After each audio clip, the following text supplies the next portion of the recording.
亲爱的朋友们，欢迎来到微光夜读。618那天，我给我爸下单的按摩椅刚到我家，保姆就打来电话，冲我大骂：“方圆，一个破按摩椅你就敢花38000，你是不是想上天？”我还没反应过来，保姆冷嘲一声：“算了，我给你个二维码，你赶紧给我转钱过来，要是晚了。”保姆轻蔑出声：“别怪我翻脸不认人。”我看着微信上保姆发来的收款码，气笑了。一个靠我给工资的人也敢这么和我叫板。既然这样，我反手把保姆和我聊天记录截屏发给我爸。2个选择，要么自己出钱雇保姆，要么让他滚。接下来开始我们本期故事。记得点击订阅并开启小铃铛。结果我消息刚发过去，我爸就谈了个视频通话，我没接，我爸就不死心，反复打了个几个。看着我爸再次打来的视频通话，心想到底父女一场，我也不想闹得太难看。刚按下接听，保姆周丽那张脸出现在屏幕里，对我趾高气昂：“方圆，你凭什么让我滚蛋？我伺候你爸，跟你爸过日子的人是我，又不是你。你自己不孝顺自己亲爹，还好意思在这里让我滚蛋？谁给你的脸让我滚蛋？我告诉你，这笔钱你给也要给，不给也要给。你要是不给，我就去你单位上闹，让别人都知道。你一个千万资产的老板，舍不得给点钱，让自己亲爹过好日子。”我看着周丽穿金戴银坐在我买的按摩椅上，对我蹬鼻子上脸，冷笑一声：“你算个什么东西，也敢这么和我说话？让我爸亲自来和我谈。”我爸一直躲在后面，不敢吭声。这半年，我不是没有听到风言风语，周丽保姆上位，想和我爸修成正果。我爸也旁敲侧击和我提起几次周丽人美心善，对他很妥帖。我甚至想过，只要我爸安分愿意找个人好好过日子，我不是不能接受，但现在绝不可能。就算天下女人死绝了，我也不会同意周丽进门。见我态度坚决，一直藏在后头的我爸终于冒出个头。他拿出一副老好人姿态替周丽说话：“圆圆，不过就是38000，现在外面娶个老婆都不止这个数。你周姨跟我在一起，什么都不图，就图我这个人，你就给他38000，又怎么了？你怎么能说话这么过分呢？还让你周姨滚！”我爸语气急切看向我：“你周姨滚了，你让我怎么办？我可告诉你，我除了你周姨，谁也不要。”看着我爸维护周丽，周丽腰杆挺直，用鼻孔看我：“方圆，听见没有？赶紧拿钱，不然我让你绝没好果子吃。”视频里，我爸坐在旁边小板凳上，舔着周丽的样子让我一阵恶心。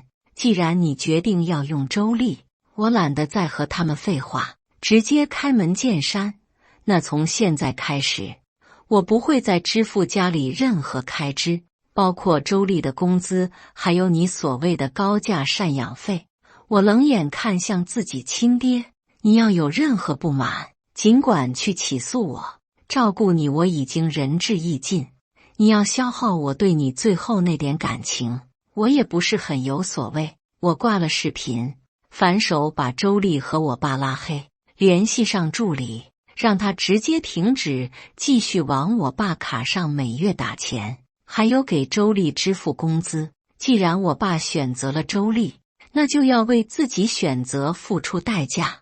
我没把这件事情放在心上太久，忙了一天准备下班，突然就接到疗养院电话：“方小姐，你快来趟疗养院吧，您父亲的人闹到这里来了。”我心下一惊，顾不得许多，开车直奔疗养院。我爸妈离婚那年，我爸毫不犹豫选择放弃我，拿走了家里全部资产。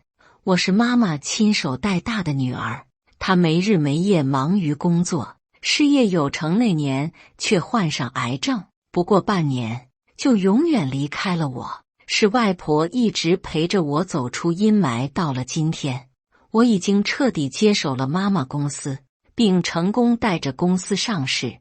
要说这些年，我最在意的无非就是外婆，要不是外婆劝我以和为善，不要和爸爸一直老死不相往来，我恨不得这辈子都不要再见他。我在心里不断祷告外婆没事。可等我赶到疗养院，一眼就看见门外聚满了人，而中间正是大闹疗养院的周丽和他儿子。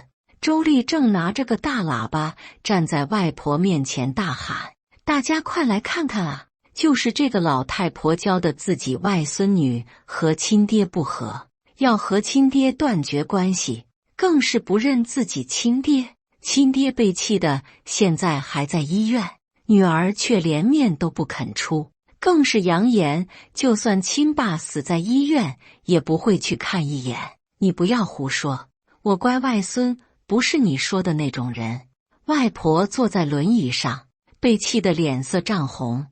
你不要乱给我外孙女扣帽子，听着我外婆还敢维护我。周丽朝着外婆啐了一口大骂，我哪句话说错了？你自己住着高档疗养院，一个月好几万，当然不知道你那个外孙女是个什么嘴脸。我告诉你，周丽怨毒看着外婆，你外孙女连3.8万都不肯拿出来，却愿意砸钱在你一个老太婆身上。你敢说这些年不是你教的她六亲不认？外婆是个斯文人，这辈子遇到过最泼皮无赖的人就属我爹。如今见着周丽带着他儿子这样阵势，被气得浑身发抖，还要和他们反驳的时候，我直接冲到了外婆面前，以一种绝对保护姿态对上周丽嚣张的脸。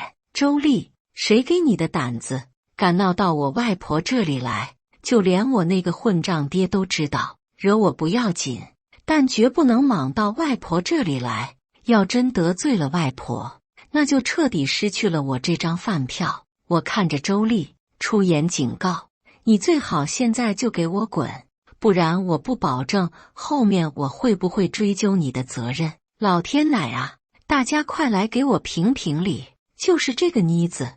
周丽捶胸顿足，指着我就一顿输出：我是他花钱雇来照顾他爹的保姆没错，但他总是仗着自己拿钱找我办事，用一种高高在上的姿态，各种看不起我是个穷人。我也是人啊，我也有自尊心。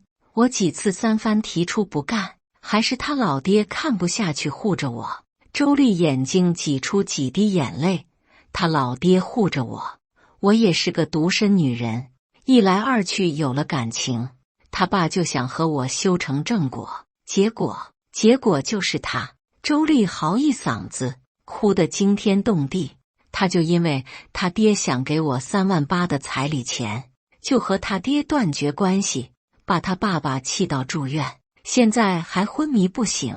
我就想讨个说法，我们穷人就活该被人踩在脚下，就活该被他看不起吗？我不要别的，我只要他爸健康平安。我也有错吗？周丽三言两语就带偏重心，嘴里的故事也很快引起路人同情。住在疗养院里的多数都是上了年纪的老人，那个年代的人都吃过苦，自然明白生活不易。听着周丽胡搅蛮缠的一番话，很快就帮着周丽一起开始对我进行讨伐。姑娘，看着你开的车和穿戴也不像个穷人，怎么能这样对自己爸爸？人在做天在看，你也真是不怕遭报应。咱们这个疗养院都是要验资才能住进来，你能让你外婆住在这里，明显不差钱。你爸就想花个3.8万娶个老婆也没什么错，你怎么就揪着这个不撒手？子欲养而亲不待，你当心真没了爹，你要后悔的了。我圆圆不是你们说的这种人，你们什么都不懂，不要乱说。外婆气红了眼，我心疼扶住外婆，告诉她，外婆，我会处理好这件事。然后转头看向周丽，周丽，你来这里，我爸知道吗？我看着周丽，眼底划过一抹心虚，我当即明白，我那个混账爹再怎么样也不敢和我硬刚，来这里不过都是周丽私下自己做主。既然这样，我直接拿出别墅监控，反手甩在周丽和他儿子脸上，质问：你们说我爸住院，那这个又是什么？监控上面清楚拍下，半个小时前，我爸还坐在花园里喝茶，压根不存在住院。证据在人群里炸开，刚刚帮着周丽说话的老人家也一改态度，狐疑看向他们。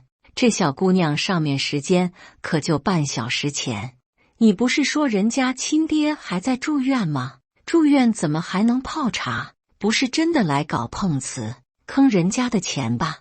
看着风向彻底逆转，我以为周丽至少会怕，结果她反而被我刺激，直接暴走。方圆，我看你是找死！她直奔我而来，我反应不及，被他拽着头发往墙上一撞，脑袋嗡鸣。我下意识准备反抗，却看见周丽儿子冲向我外婆。不要！外婆猝不及防，被周丽儿子揪着衣领拽起来，狠狠摔在地上。我爆发出尖锐的叫声。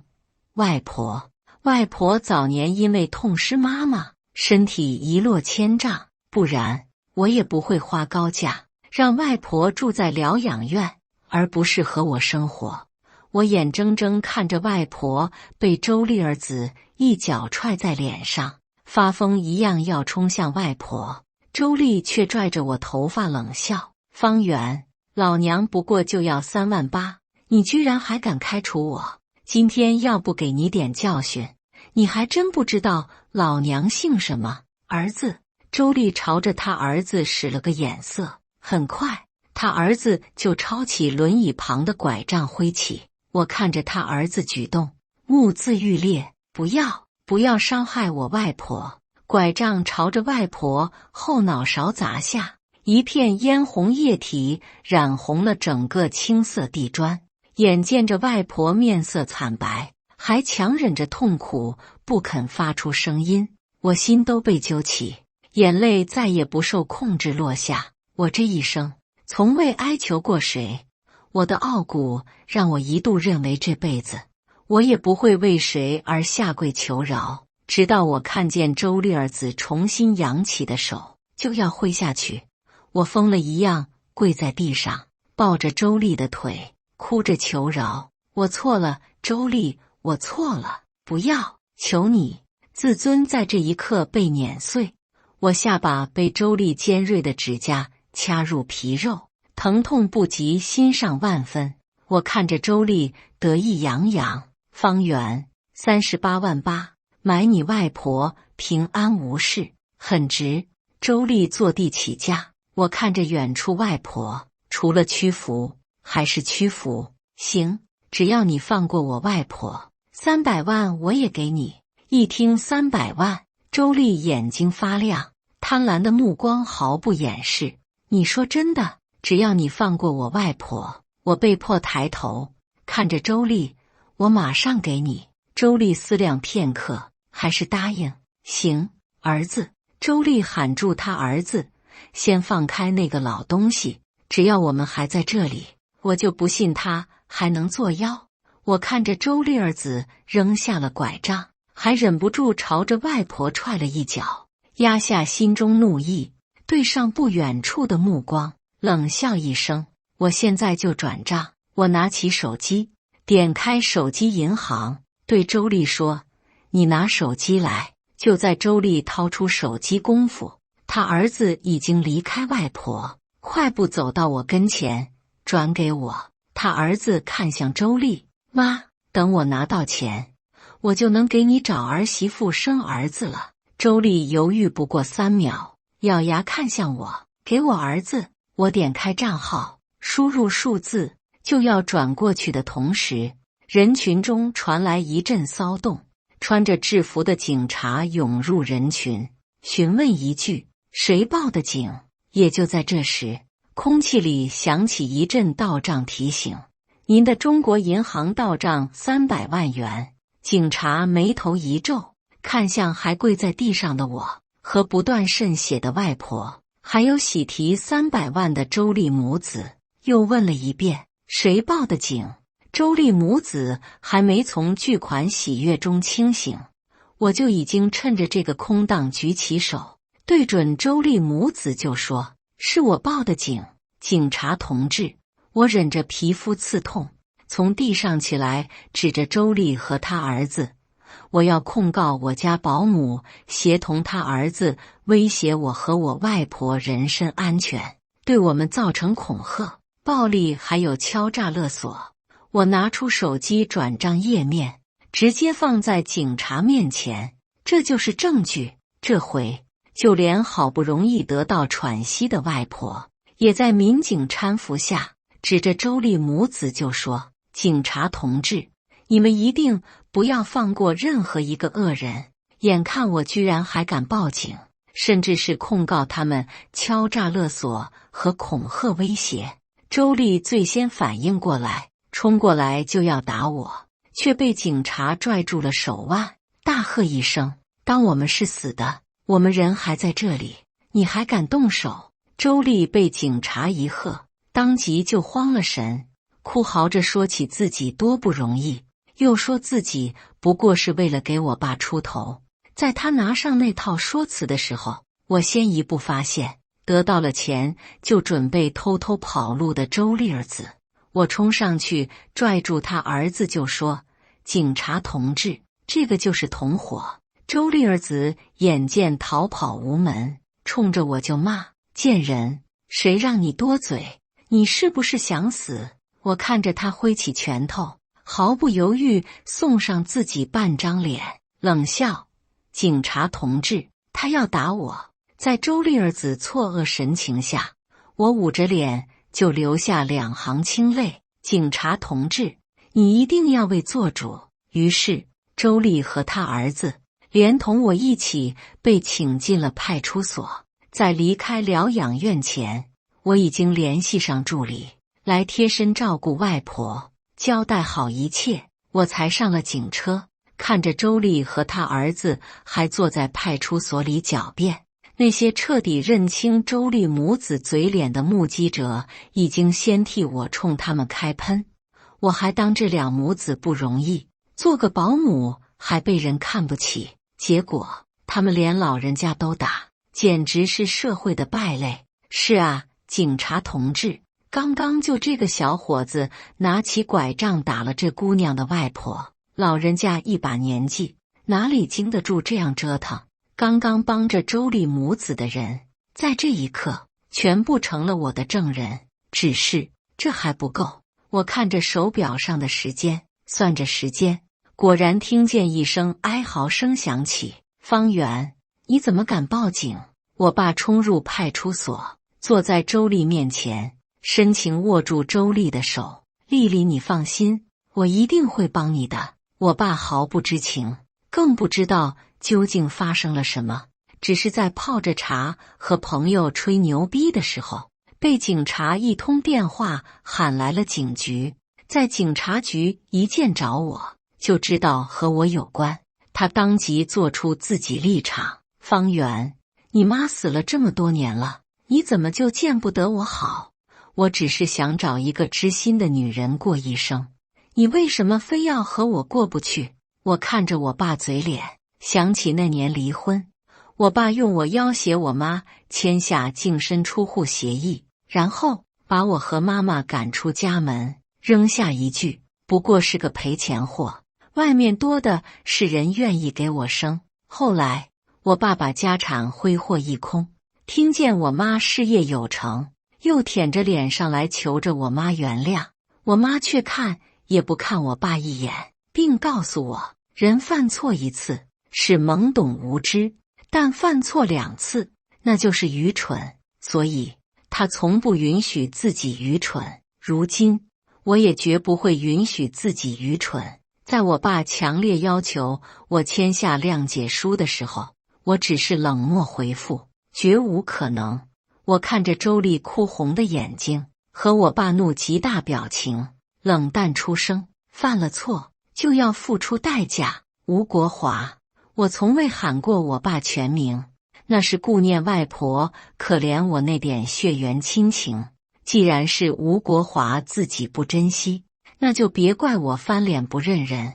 你纵容保姆对我外婆蓄意殴打，把我外婆打成重伤，又对我进行恐吓勒索，这些账我会一个个找你算清楚。欠我们的，我会一样样讨回来。周丽缩在吴国华怀里，哭红了眼睛，完全没有在我面前的嚣张跋扈。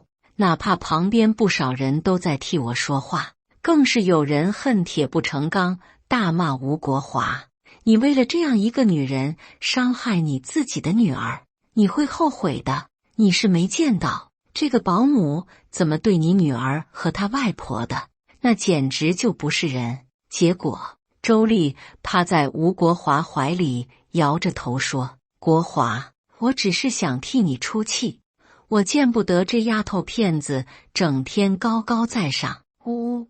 吴国华就心疼抱住她，冲着所有人开喷：我们家里的事还轮不到你们管，多管闲事多吃屁，要你们管？我和丽丽是要结婚的，我女儿随便拿个几千万那又怎么样？吴国华理直气壮：何况丽丽就要个300万，300万咋了？我愿意给。我看你们就是仇富。吴国华简直冥顽不灵。既然这样，我看着吴国华，毫不犹豫问出：你想要我签下谅解书？废话！吴国华态度坚决，周丽也在他怀里坚持：还有我儿子的。我眼珠一转，从包里拿出一份文件，那就签下这份文件，我就答应签下谅解书。到底是血亲，如果没有双方签字的断绝关系同意书，我和吴国华就会纠缠不清。要想和这种人彻底断绝关系，就要一步到位。我不签字，周丽和他儿子必定坐牢。周丽看着我断亲一次性付清的赡养费，犹豫之下，可怜巴巴看着吴国华。吴国华大概认定我不会不管他，毕竟曾经我也发誓不会再认他，结果还是给他住上别墅，请上保姆，更是每月打上几万生活费。所以当我拿出这个，他只当我是为了吓唬他。我签。吴国华毫不犹豫拿起纸笔：我告诉你方圆，在我心里，你丽丽阿姨才是最重要的。在吴国华签字之后，我要求整个派出所和我联系而来的律师和一众疗养院大爷大姐做证人。从今往后，我和吴国华再也没任何关系。大爷大姐纷纷替我不值，大骂着周丽不要脸，又说吴国华眼瞎，但那都不重要了。毕竟我从今往后再也没有生物学上的父亲了。从派出所离开，我看见吴国华被周丽母子拥簇，他们故意走到我面前嘚瑟，不是说要告我，周丽儿子拿鼻孔看我，告啊，还不是要因为你亲爹而放过我？我就算打了你外婆又怎么样？你还不是要认栽？我看着周丽母子嘚瑟，冷笑，他们也嘚瑟不了多久了。不与傻子论长短，是我妈一直和我强调的真理。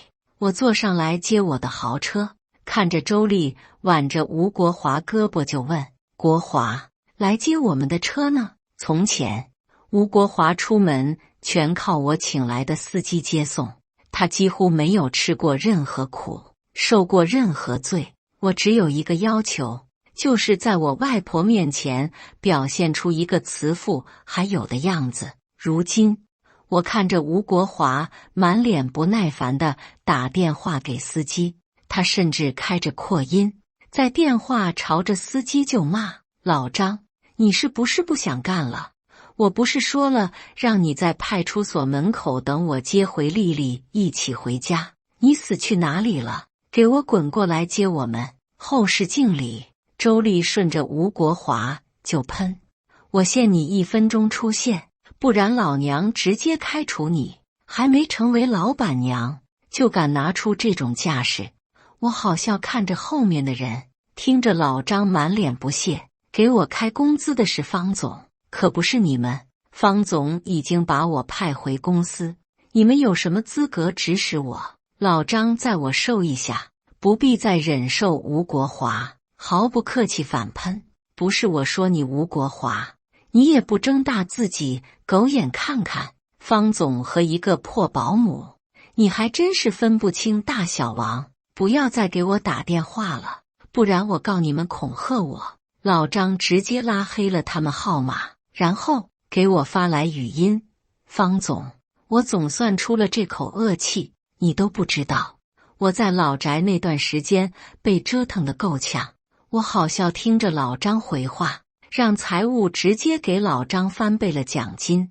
吴国华不肯相信我居然会对他狠事做绝，认定我只是赌气，带着周丽和他儿子打车回到别墅。天都塌了，别墅门外是吴国华和周丽为数不多的行李，院外是我请来的数十个保镖。在吴国华叉着腰大骂保镖，说自己是我亲爹的时候，保镖直接拿出一张狗与吴国华不得入门的通告。吴国华当场面色铁青。助理把现场传到我手机里的时候，我正坐在病床前陪着外婆聊天。助理声音没收住，大笑着。吴国华气红了脸，就要和保镖干架，却看见保镖人高马大，又怂得灰溜溜走了。我强压着笑意，偷偷去看外婆，生怕外婆会怪我做得太绝。没想到外婆只是冷哼一声：还是你太善良，他身上什么不是你买的，就该扒光。我被外婆逗笑，外婆从来心软心善，现在能够看开，反而让我心里踏实许多。当年你妈妈就让我一定不要心软，我总想着你没了妈，要是有个爸，哪怕爸不是那么拎得清，但至少有人疼你。外婆握住我的手，外婆现在看开了，你妈说的是对的，人渣不存在好与不好，只能渣和更渣。以后外婆努力活得久点，看着我们圆圆幸福。我用力抱住外婆，告诉她，她一定会长命百岁。我生活还在往前走，以为我和吴国华不会再有交集，却没想到吴国华被我断了所有经济往来，现在连别墅和豪车这种待遇也彻底切断。以后他们直接开启了网络直播，企图靠着网络抹黑我，逼迫我向他们低头。我看到直播的时候，还是助理气不过，拿着电脑放在我面前：方总，你看他们四处造谣你，直播名字就叫痛打白眼狼女儿。吴国华和周丽就坐在直播间里，一把鼻涕一把泪的哭着说，我就是想要个3万8当彩礼给丽丽，我觉得就算二婚也不应该委屈了自己女朋友，但我女儿就是不同意。我女儿从小就跟她妈亲，她觉得她妈得了病死了以后，我就得为她妈妈守一辈子。可我也是个男人，我也会感到寂寞。我女儿从没有时间陪我，是丽丽陪着我走过来的。周丽含情脉脉看着吴国华，我不要钱，只要你爱我，圆圆不认我也没关系。周丽话锋一转，语气变得哀伤，但你为什么连自己亲爸都不认？你可以不接受我，但是不能不认自己爸爸。如今我们挤在逼仄的地下室里，你自己住在几百平的别墅里，真的不会良心不安吗？我看着直播间里周丽一改嚣张跋扈，还真有几分可怜人的意味。就连吴国华也收起刻薄，在镜头前像个可怜父亲，我只觉得好笑。助理问我要不要干预，替我澄清，我却笑着摇摇头。这泼天的富贵，我怎么能不接住？没多久，网络发酵，我成了抛亲生父亲的恶人，网上对我骂声一片，就连外婆也听到风声问我：圆圆，要不外婆去替你讲清楚，这件事就是和你无关。我劝住外婆，我有分寸。然后我看着吴建国给我发来视频通话，我拒绝再三，还是按下接听。视频里，吴国华得意洋洋：方圆，从前我就能拿捏你妈，你是我生下的种，这辈子也别想逃出我手掌心。就是。周丽在一旁帮腔：你给我儿子的300万，凭什么冻住？拿回去！我告诉你，你最好吐出来，然后把别墅和豪车还有司机全部安排上。你爸已经说了，要带我去欧洲城堡结婚，这个钱你也必须出，还有每个月给我们10万赡养费，不然我们就让你身败名裂。我看着周丽和吴国华一副已经吃准我的样子，冷笑：吴国华，造谣可是列入刑事犯罪的，你这样造谣我，你是真不怕遭反噬啊？吴国华冷哼：我为什么要怕？你养我老天经地义，你流着我的血，这辈子就该被我拿捏。我又反问：当初你让我妈净身出户，骂我是个赔钱货，我没有和你计较，养着你这些年，你纵容保姆殴打我外婆，对我进行人格侮辱，还勒索我300万，这个事要怎么算？什么殴打恐吓？周丽直接炸了。我告诉你，你说话注意分寸，你要是还敢胡说，下次我可就真要弄死那个死老太婆。我告诉你方圆，周丽直接放了狠话，你就算是死了，我们也一定有资格继承遗产，你别逼我们鱼死网破。听着周丽说到这里，我甜甜一笑。行了，周丽莫名其妙。我转头露出我后面直播间的背景板，忘了告诉你们，从你们打来视频，我们就在全程直播。既然你们要送上门，我不如就陪你们客套几句。然后我反手拿出当时签下断亲协议，告诉所有人，我早就一次性付清赡养费，也和我这个生物学上的父亲并没有任何关系。我拿出当时疗养院监控，放出周丽怎么和他儿子合作，用外婆生命安全威胁我交出300万，并且在派出所怎么辱骂我，和最开始618那张按摩椅的起因。也就在这时，直播间被人要求连线，助理看向我，我点点头。连线的居然是外婆居住的疗养院，院内老人纷纷替我作证。小姑娘可太不容易了，摊上这样一个人渣爹。这段时间咱们和老太太相处才知道，这男的就是个凤凰男，自己没本事就吞掉老婆财产，逼迫老婆净身出户，还不是没本事，就算吞了也搞得破产。这些年不好好活供着自己女儿，还敢作妖，简直活该。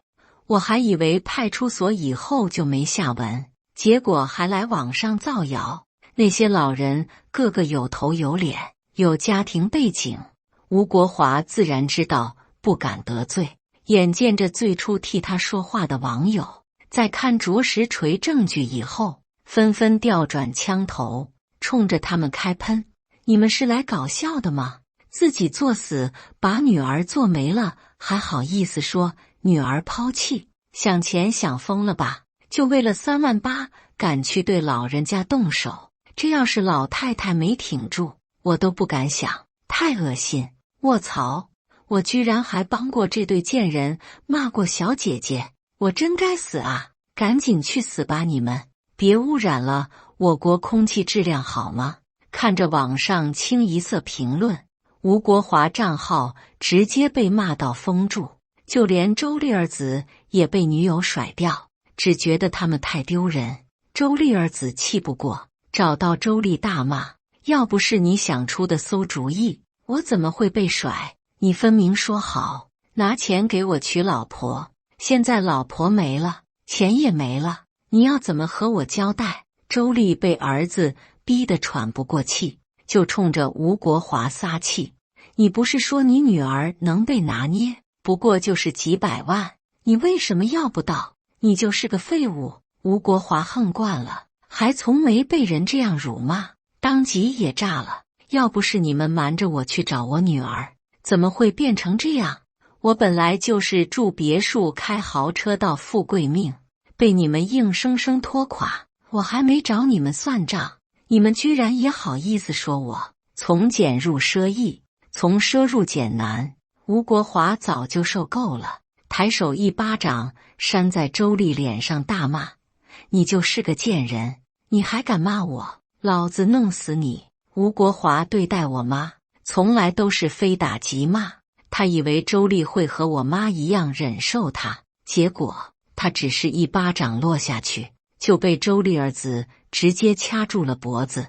你还敢动手？吴国华到底年长，在拳头方面早就比不过更强悍的年轻人，当即掐住脖子，涨红了脸，狠狠摔在地上。我给你脸了，敢打我妈？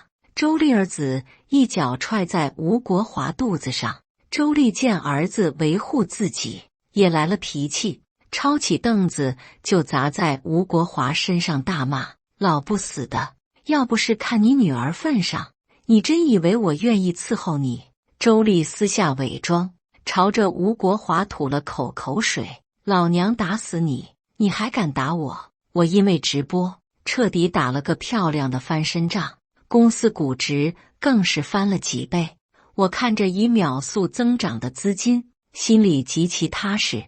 助理站在一旁还在赞叹：还得是方总，我们澄清1万遍都有可能被他们反咬一口，什么都不如他们亲自说出来。从一开始我就没准备澄清，我就是要看着吴国华和周丽把舆论炒起来，看着网上铺天盖地的骂声，然后在吴国华按捺不住找上我的时候，一举拿下他们。如今我笑看着助理，不过是我了解吴国华，他坐不住，周丽更不会允许他坐得住。我早就了解到周丽儿子谈了个捞女，他们攀上吴国华从一开始就是因为想捞钱，只有吴国华以为周丽真心，被周丽骗得团团转。我没再管过吴国华，他从今往后和我毫无关系，只是我没想到我还会再见到吴国华。我从公司出来，一个瘸腿的人直奔我而来，我还没反应过来，那人已经被保镖拦住。保镖大喝：不许靠近方总！